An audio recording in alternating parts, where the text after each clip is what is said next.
William Courtney. I'm a physician. I work in the area of cannabis, and particularly in the area of raw cannabis, which, because it's not psychoactive, it appeals to everyone.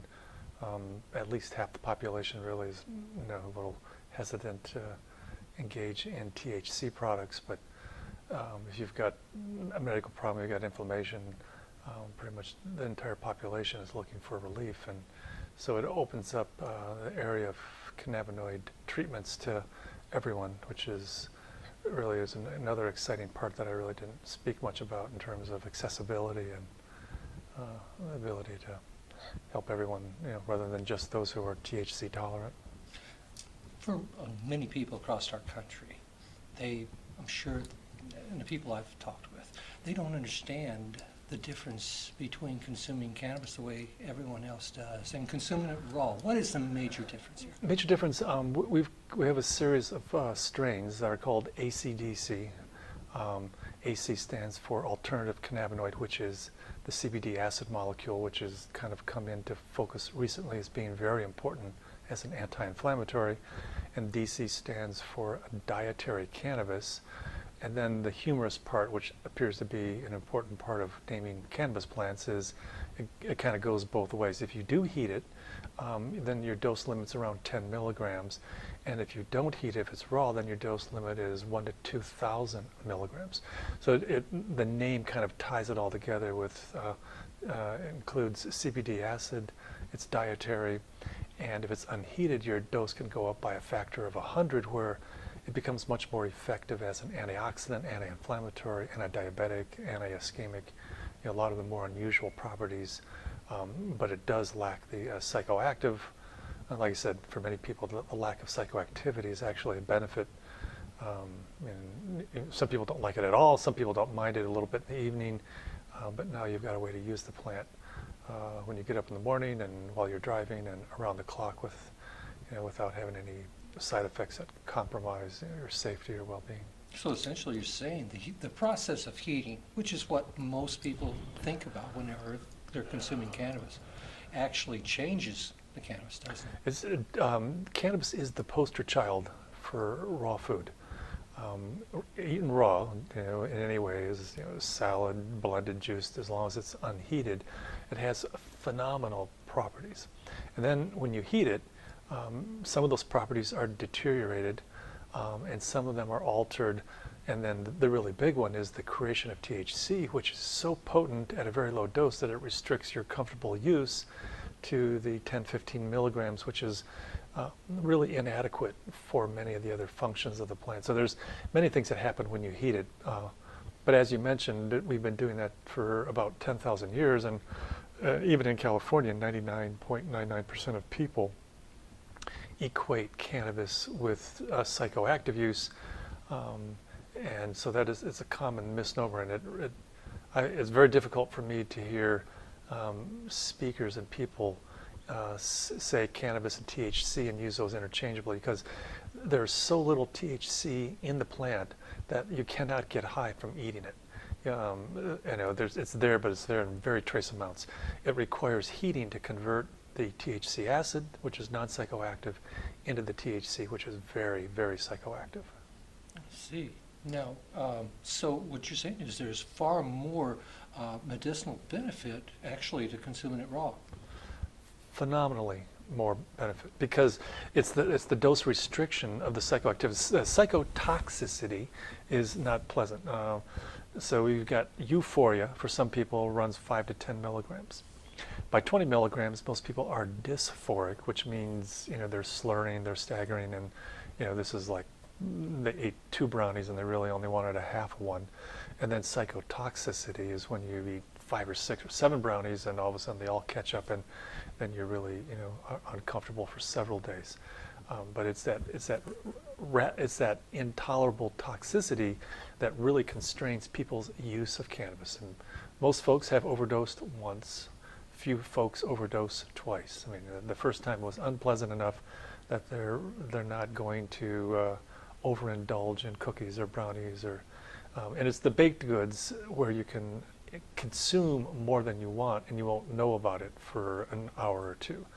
You eat that first brownie, hasn't even had an effect yet, and the young adult, which is often the person that overdoses, they eat a brownie, go, well, there must not have been any pot in that one, so they have another brownie, and they, well, I'm still not feeling anything, so they have a third brownie, and sometimes they have a fourth or fifth before the first one actually begins to have a psychoactive effect. And after the first one comes on, they're going, well, that's cool, I can relate to that now. And then the second one begins to raise their serum level higher, and it's like, whoa, this is not so fun. By the time the third one hits, it's kind of like, oh, I'm getting a little scared here, and it becomes a real negative experience to the point that 30 years later, they will remember, like, wow, I was first year in college, or I was at a high school party, and I had 4 or 5 brownies, and so when I first began to talk to them about eating cannabis, they look at me horrified. It's kind of like, oh, I tried that once, so I'm not going to do that again. And so when you first say, eating, it'll elicit a negative reaction 80-90% of the time with people who say, oh, I stay away from eating cannabis. I can't control that. I mentioned to you a little earlier that I know someone who has Parkinson's disease, and I mentioned to them about raw cannabis, primarily because when they have consumed cannabis in the past, he's already experienced dizziness already, particularly problems whenever he stands up. He has that drop in blood pressure and all. And he says when he consumes cannabis, it just adds to the dizziness that he experiences already. Have you experienced with people with Parkinson's disease? The raw there's the THC that can make the heart race and produce vascular changes and produces the anxiety that, and in intermediate to advanced Parkinson's, there can be some thought disorder issues that come up. And so the first approval of CBD by the Food and Drug Administration was as an investigative new drug in psychosis related to Parkinson's. That was the first federal kind of, since the 1990s, the first additional use. And so they're not giving those folks THC, but CBD, which is an antipsychotic and an anti-anxiety, and at other levels an antidepressant. So it can help support from that aspect. Also, as we hear today, it's a very potent anti-inflammatory, antioxidant, and a direct stabilizer as a neuroprotectant. There are the white blood cells that surround nerve tissue, the microglia and astrocytes. Those are cells that, if the nerve becomes injured, sometimes they can prematurely destroy and consume and remove the injured nerve.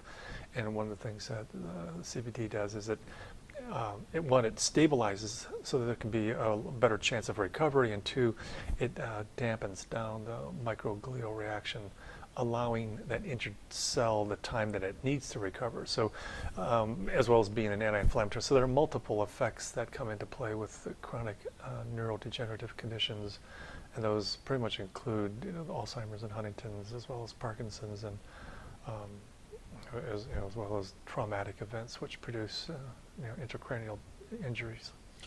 For someone with an illness such as that, how would they consume cannabis raw? The cannabinoids are fat soluble, so at this point we're trying to encourage people to put the cannabinoids into a drink that has a lot of fat content. Something that has like yogurt or ice cream, or has coconut milk or hemp milk. Anything that, as you increase the fat content, then the cannabinoids can dissolve into that fat, which will elevate the amount that you can have per milliliter of juice. And so that can be helpful. Flavor is just critical. If the flavor is unacceptable, then compliance will never occur. For one reason or another, the whole trial will fail quickly if flavor is not openly discussed, addressed, and remediated. You've got to find a way that they feel that that's an enjoyable part, because you're asking them to do something kind of all day long, and if it's bitter, acrid, or whatever, it'll, it's like a hearing aid. If you stick a hearing aid in and it amplifies loud scrambled noises, you're going to lose a lot of hearing aids. You're going to lose them every time you turn your head. If a hearing aid amplifies and has benefit, then the person will keep track of it because it is an assistance. I'm sure each patient is different, but what are we talking about as far as dosage? Well, the Food and Drug Administration for the psychosis was about 600 milligrams. The Department of Health and Human Services, in its effective oral human dosage schedule, runs from 1 to 40 with a kind of focus on 5 to 20 milligrams per kilogram body weight. And then they summarize that guideline with, and in particular, 20 milligrams. So they're pretty focused on that. Study, I think it was on CBD as an anti-inflammatory, was talking about 25 milligrams per kilogram. So there's a range between the FDA dose, which is probably in the 6 to 7 to lower milligrams per kilogram, through the Department of Health and Human Services that moves it up to a higher dose level, 1,000 milligrams a day to 1,500 milligrams a day, in order to attain that 20 milligram per kilogram schedule that they kind of recommend. You find that to be pretty effective as far as helping patients to titrate their current pharmaceutical dosage? You mean other medicines they're taking? I find a phenomenal number of people that are able to slowly wean themselves off of a lot of Western medicine.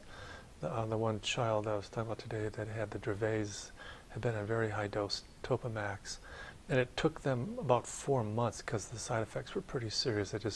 But they just kind of kept cutting back, and they now have, after I think it was 4 months, they completely got off a medicine that they'd been on for 4 years. And when they were on that medicine, they were having hundreds of seizures a day. And now that they're off that and using these CBD tinctures, sometimes they're going 2 and 3 and 4 days without a seizure. You said CBD tinctures? Yeah, tinctures in this case. I was involved kind of in securing the plant, and a woman was preparing the product, and the tinctures, kids are going to have a harder time with flavor and taste. The one baby girl that had the brain tumor, she was doing juice, and she was doing a lot of juice, and one of my bigger questions was, how did they get that juice into her? I mean, kids sometimes can be pretty finicky, but maybe after spending a year in a pediatric oncology ward, a lot of things change. Taste and situations like that, I'm sure, seem pretty small, by comparison. I've had children with considerable illness and spending a lot of time in hospitals, and our barrage was so much is in conventional medicine. Yeah, and this girl, one of the brain tumor. For the rest of my life, I remember that any person that came within her line of sight, she would reach out to hug. And if her father was holding her, if somebody walks by, she would spin around around her waist, an incredible way to reach out and hug each and every person that she saw. It was mind-bogglingly beautiful. I mean, she was, and so that's a person and she was also the same one that was drinking, 6-8 ounces of raw cannabis juice. That would be a challenge for an adult who was trying to deal with a life-threatening illness. How could someone get more information about consuming raw cannabis? There's a lot of information at cannabisinternational.org. A lot of interviews, a lot of patents, a lot of articles. We're in the process of trying to put together a 3-hour, a 30-hour, and a 300-hour self-directed internet study course, so that you could come there and be a series of links, and so depending on one's background and interest, you could kind of get an overview or some good working knowledge, or you could, if it's really, really important and you had excitement for the process, you could, indulge in, because the more you understand physiology, microbiology, cell biology, chemistry, the more that stuff makes sense to you, then the more excited you get about cannabis, because of you understand how it acts. It's no longer kind of a black box thing. You really get a sense that it's augmenting the cells regulating itself more effectively, and just as an adjunct to supporting your own feedback modulation of cell physiology. I've been concerned for some time about the cumulative effects, or I should say side effects of pharmaceuticals over the course of time. How do you feel about cannabis, or particularly raw cannabis, as over the long haul? I think it's something you should have before you're conceived, and something that you would want to take until you stop consuming. I think that's, the idea that you could prevent brain tumors in children, is certainly a much better way to go than waiting until they're sent home on hospice to die to start treating them. We care so much about our children, and yet they're the ones that we think should have the least access. They should have the first access. That's amazing. Yeah, that seems to be a touchy subject when you talk about children and cannabis, doesn't it? Yeah, very touchy subject. I got a case of a patient who had a child ripped off of her breast, and there was audio tape. And this police officer is saying, you're being arrested for cultivation and with intent to sell. Oh yeah, and child endangerment. And this woman is just screaming, like, give me my baby back, give me my baby back. And then it turns out that the federal government will pay municipalities for removing children from endangered environments. And so in hard economic times, you can go remove some kids from cannabis families and balance the books for the month or something. I mean, I call it a dietary essential, and these other folks are destroying families and individuals' life. And I can't believe that they know more about it than I do. So my sense is that they have a fear that cannabis is bad, and based on that fear, and the fact that they may need some money, they're out there just destroying people.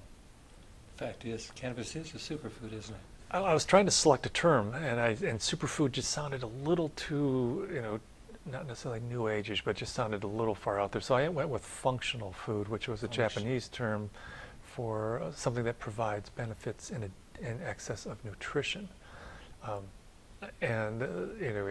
The hemp milk and the hemp seed, we know, is an excellent source of the essential amino acids in a very balanced format, and it's also a source of the essential fatty acids, uniquely balanced of all the grains and all the foods out there.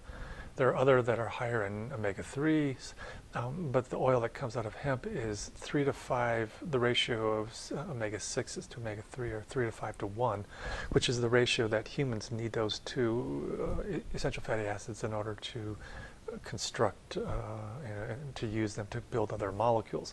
And if you have more of one or the other, the extra is just consumed as carbohydrate and is burned up and turned into calories.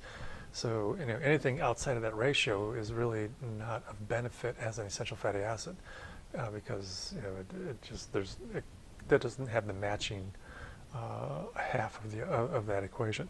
So it provides us with not only a lot of oil, but a perfectly balanced oil, so that all that oil is effectively converted into fat products that are made from. The definition of an essential fatty acid is an acid that we cannot synthesize, that we have to acquire in our diet. And so it's very valuable food material that will be used to make other products that we can, that are essential for life. And so, and then on top of the essential amino acids and essential fatty acids, it's the unique source of these essential cannabinoid acids, as well as an incredible array of terpenes and flavonoids that, have just a wide range of, dietary uses. Would you say that dietary changes would also be essential for someone who's dealing with chronic and terminal illnesses, even apart from cannabis? Apart from cannabis, I mean, just in addition. Oh yeah, I was studied nutrition before I went to medical school, and nearly got kicked out of medical school because I was insisting that they supply doctors with some nutritional background, and I was told by the dean that if you want to study nutrition, go to a nutritional school. So we pretty much came to almost blows. I mean, he was ready to throw me out, and I was ready to bring in investigative reporters, and we were having. And this is all over just about whether or not we should learn about nutrition. So, the more you know about that, cannabis is just part of that. I mean, cannabis is really just part of the nutritional area, and other plants, fruits, fresh food. There was a book one time whose bottom line was, if it doesn't look like food, don't eat it. And if you could live by that guideline, you would be you do amazingly well in terms of maintaining health and supporting your body. It's when you eat stuff that's in boxes and cans and plastic bags that we get ourselves into lots of trouble. Not much for nutrition there, is there? Well, there's chemicals, and it's processed, and it fills you up, and so you don't really have appetite for other things, and so it's a poor substitute for something that looks like an apple or a carrot, or something that looks like food. You get full on potato chips or Hostess Twinkies or something, and then you don't eat anything else. You get those empty calories.